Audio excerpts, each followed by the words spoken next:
guys, this is Friends and welcome back to my channel. So for today, we are going to make silly gummy bear pancakes from The Sims 4.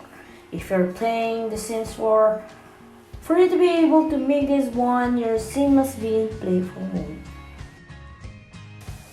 Please like and subscribe to my channel and don't forget to ring that bell for you to see more videos like this.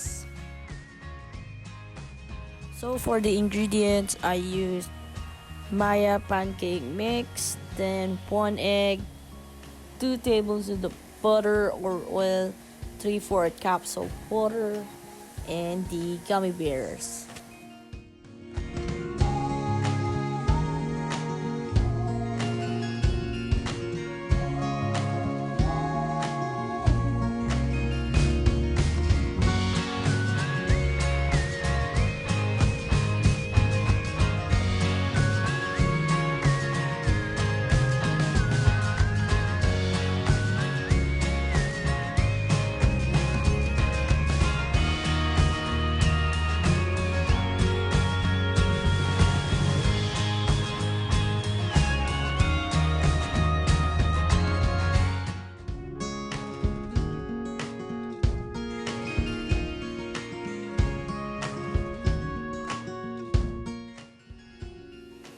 Heat and add about a tablespoon of butter or oil to a non-stick pan. Then pour your pancake batter and cook for about a minute or until small bubbles start to pop on top.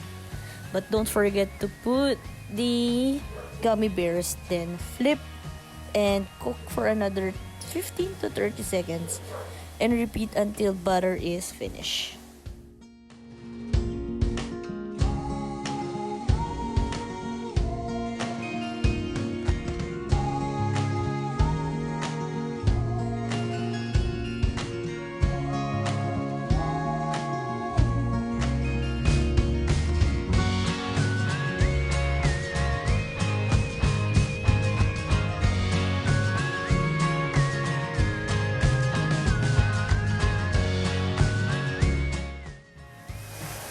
And there you have it.